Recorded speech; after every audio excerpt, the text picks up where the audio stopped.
we start with a gentleman who, was the principal author of Sustainable Dairy, the Water Accord. In 2013, for the Planning Institute, he undertook and facilitated a nationwide series of training sessions on water management.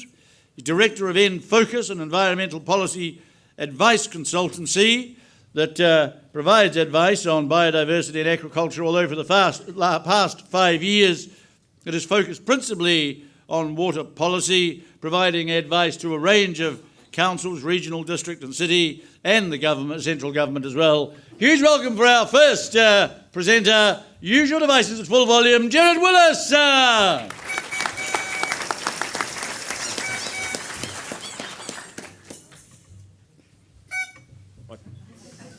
Thank you. Thank you, Jim. My pleasure. And good morning all. I can assure you my presentation, short as it will not be as cerebral as Sir Geoffrey's. In fact, it will be rather earthy because I'm dealing with the effects of dairying and the management of those effects in a very brief and simple way, I hope. If we get right down to basics, what we're talking about really is managing three contaminants or three groups of contaminants and their pathways into the environment. That would be in nutrients, N and P, that's for the non-scientists, that's P for phosphorus, not the other sort of P. Sediment and pathogens, which we measure through E. coli. Of those, nutrients, nitrogen and phosphorus, are by some margin the most challenging to manage, and for that reason the most controversial, and are occupying much of the time in regional plan development. I didn't get one of those, I'm doing something wrong. Yeah, you can't talk and drink at the same time. Cows and streams. Look, when many people think of dairying in the environment, they think of cows in streams. It's the Campbell Live kind of take, I suppose. Look, and cows and streams obviously have a significant impact, but I guess my point here is cows and streams from a planning point of view isn't really the issue, and it's not the issue for two or three significant reasons. The first one is that we have a technical solution to this problem. We don't have a technical solution to this problem, but there we go, it's called a fence. Yes. All right? The other, okay, that's important, but the other really significant point here is that throughout the dairy sector, at a leadership level, there is widespread support for the idea that cows and streams is a bad idea and we need to have stock exclusion. I wouldn't say that's necessary to a man, a well-held proposition, but at leadership positions it certainly is. And hence, what we have left really is an implementation issue, not a policy issue, if I can make that distinction.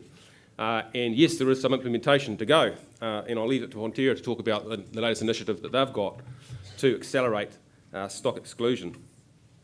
But look, even if and when we get full stock exclusion, yes, it will deal with sediment, and yes, it will deal with the P that binds to sediment, and yes, it will deal, to some extent, there are other sources obviously, but it will deal with those issues, and it will deal with pathogens, obviously, as a main pathway to the environment. But it won't, unfortunately, deal with the issue of N, of nitrogen, into the environment. Because this is quite problematic to use, isn't it?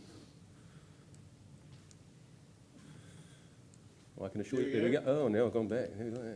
It's quite, oh boy. There we go, and that is because nitrogen is soluble, and 70% of the nitrogen in a farm, lost from a dairy farm, is in the form of, well, there's no delicate way to put it.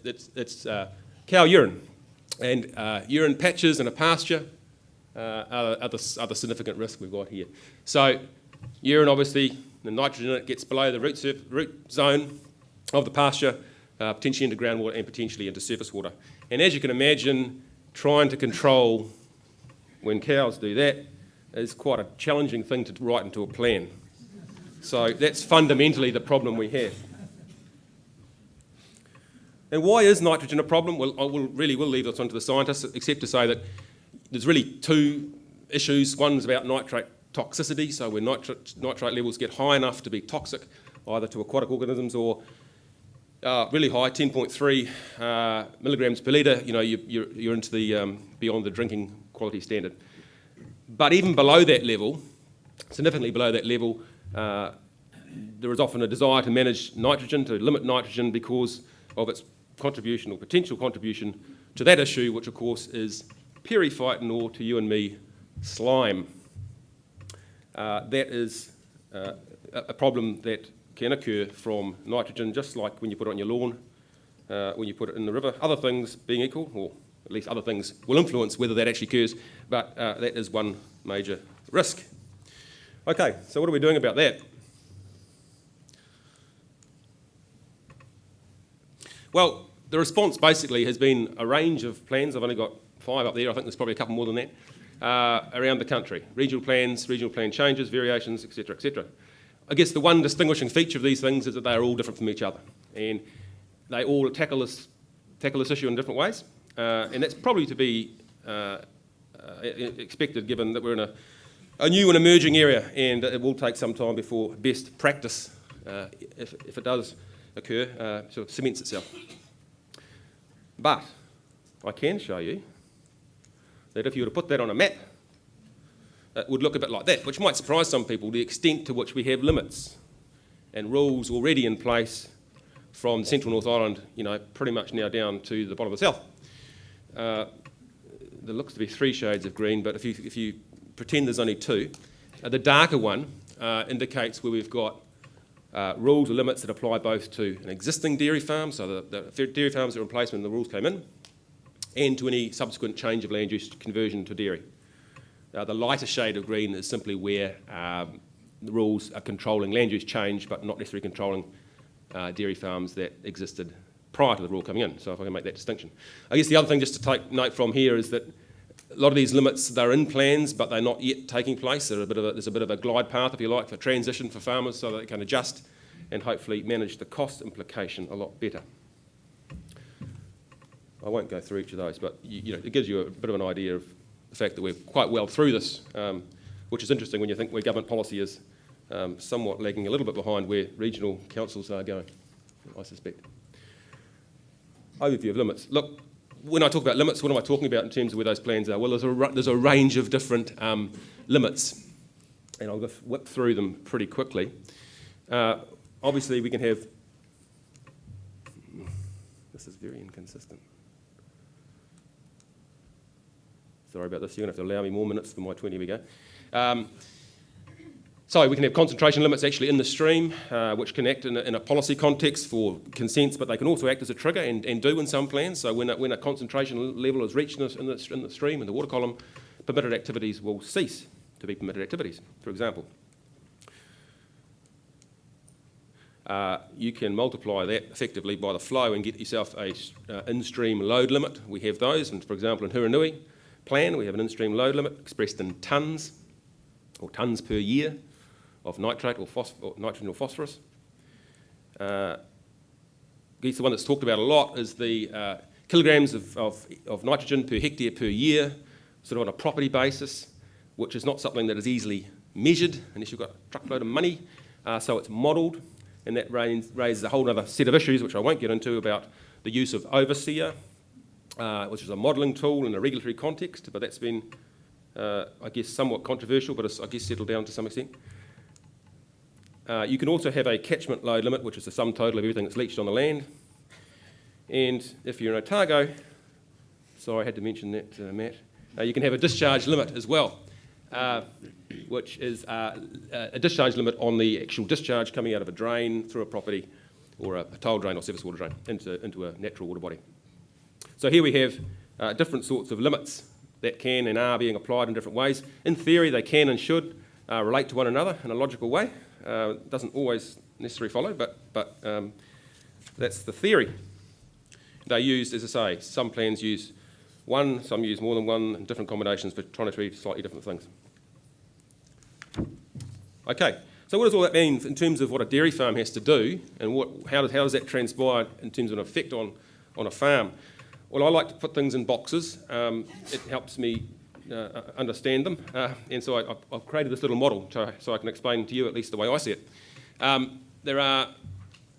in the yellow box, I've called it refine, and really what we're talking about there is existing farms fine-tuning their management systems, so their effluent system, their irrigation system, their stock management system, feed, all those things that make a farm a complex kind of beast. If you optimise those, you can reduce your nitrogen loss to pasture. And although I'd be shocked for saying it probably in some circles, generally speaking, I think there's some level of consensus that over a catchment you might achieve sort of a 10 to 15% reduction from doing that kind of fine-tuning of a farm system. It will vary, but as a rule of thumb. Okay? Of course, the rubber really hits the road and it gets sticky when 10 to 15% isn't enough to achieve your objectives or your limits. And that takes you into the red and purple boxes, which we start to get a bit nervous about. Because reducing means really taking cows off the paddock, or reducing the number of cows on a paddock, reducing the stocking rate. Of course, that has major risk to both production loss and, of course, the profitability, and being, you can imagine that farmers are generally not that happy about that prospect. And then the only other really alternative is the rebuild, what I've called rebuild, the purple box, which is just saying, well, you could have the same number of stock, you could have more stock, but you're on the pasture less often or for less period of time during the day or during the year. So that's when you're talking about feedlots, loafing pads, wintering barns, herd homes, where you're basically getting cows off the pasture and capturing the effluent for treatment. Of course, that also has major issues in terms of cost and in terms of the dairy sector's position as a low-cost dairy producer internationally. I think they are rather nervous about that. That did it all by itself. Okay. So planning approaches. Well, it's pretty hard to generalise this, but I've had a go. There's three things. There's three basic approaches that can and have been taken. Different philosophies, I suppose. You can set the outcome, set the limit as a number, and just let farmers do what they can to achieve it, and leave it completely up to them in a kind of an outcome-based approach. Or you can specify the management practices, which is the inputs, the fertiliser, the rate of application of effluent, and all those other things, if you want to get into the business of telling farmers how to farm. And, to some extent, those things have got some place. Or you can incentivise industry groups to take responsibility for performance behind the farm gate. And look, every plan really, or most plans, touch on each of those. Some have got more focus on one than the other, but they're all different approaches which are being employed. Okay, quickly now through some issues. Limit setting issues. There's a whole bunch of issues, which is why these regional plans have been quite problematic to get through. They're always quite contentious. They tend to end up at the Environment Court and some really fairly long processes. Unless you're in Canterbury, we don't get to do that. So, look, the first one is, do we need to control nitrogen when the limiting factor, what's limiting that algal growth in the stream, is phosphorus? That's a bit of a technical issue, but it's a pretty significant one. In the Hurnui case, the commissioners decided that was something they could do. Had hitherto been regarded as fairly risky in the Horizons case, but a slight change of direction there. But that, I suspect, issue hasn't been put to bed. Mike and others might have something to say about that. But we'll move on. Should the limit be imposed on the individual farm or on a catchment scale? So there's a choice to be made there, or both. Should limits apply just where a catchment is over-allocated? In other words, where you're already getting high to your high carrying capacity in the water? Should you only apply limits on an individual property when you're getting to that point or at that point? Or should everyone, no matter where the catchment is, be limited? Should rules apply equally to all land uses? We've got some plans that just deal with dairying, some plans deal with dairying and other intensive uses defined, some plans deal with all land uses and limit all land uses and their nutrient loss. Oh, hang on. I really don't have the touch for this.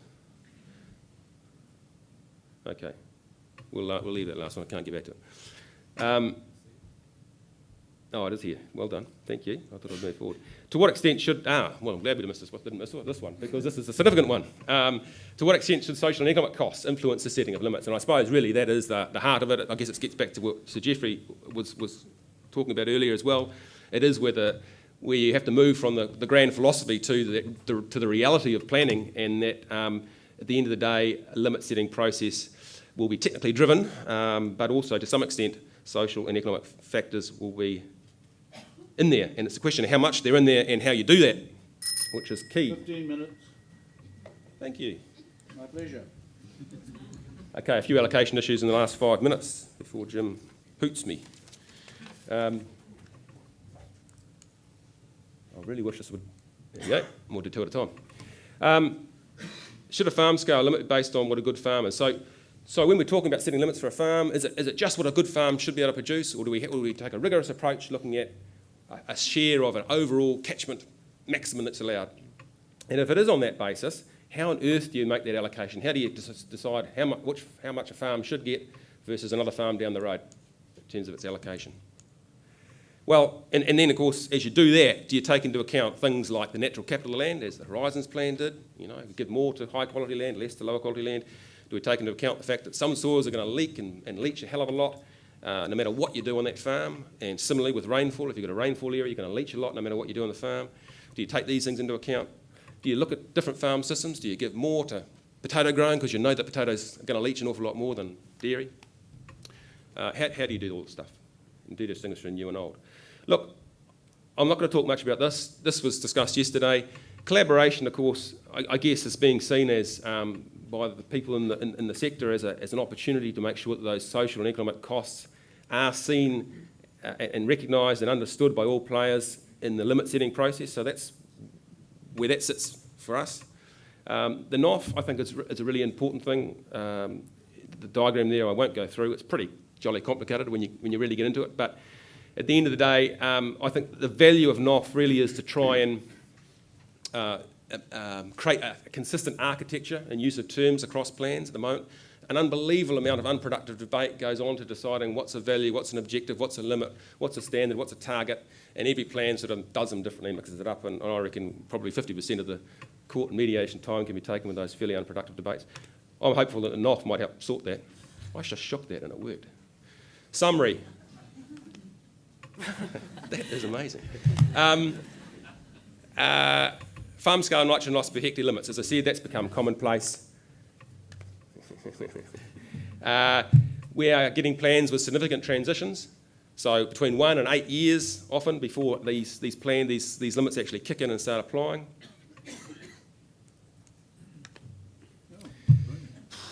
Farm environment plans, the role of the industry in helping farmers prepare plans and auditing the performance against those plans, that's something that has taken off, particularly in the Canterbury models, and a lot of potential there for industry to take a greater role, I think.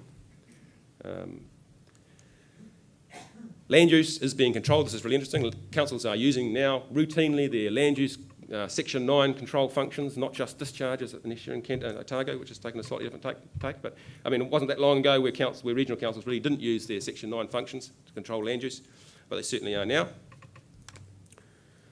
There's not a huge debate really about the outcomes, which is one of the reasons I'm sort of slightly sceptical about the National Objectives Framework. I don't think there is a lot of debate about what outcomes we want on key issues in the stream, but we sure have some debate about how best to get those.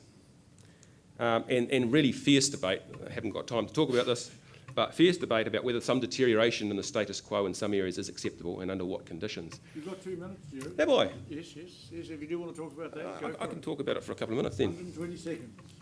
And counting. No, I guess the point here though is the National Policy Statement, of course, talks about overall water quality, maintaining overall water quality, and there's a lot of debate as to what that actually means. Does that mean we can have some deterioration? If so, what does that really look like? Where, how does it need to be compensated and offset? And other people, of course, will argue that that's not allowed at all. But of course, if you get if you're not allowed any deterioration at all, then I guess the question is, can you ever approve any further discharges or any further land use change? So that debate is frankly fudged at the moment in plans, and I think that's one that we've still got to tackle head on. I'll leave it there, Jim. Thank you. Thank you very much, Gerard. Huge round of applause, ladies and gentlemen.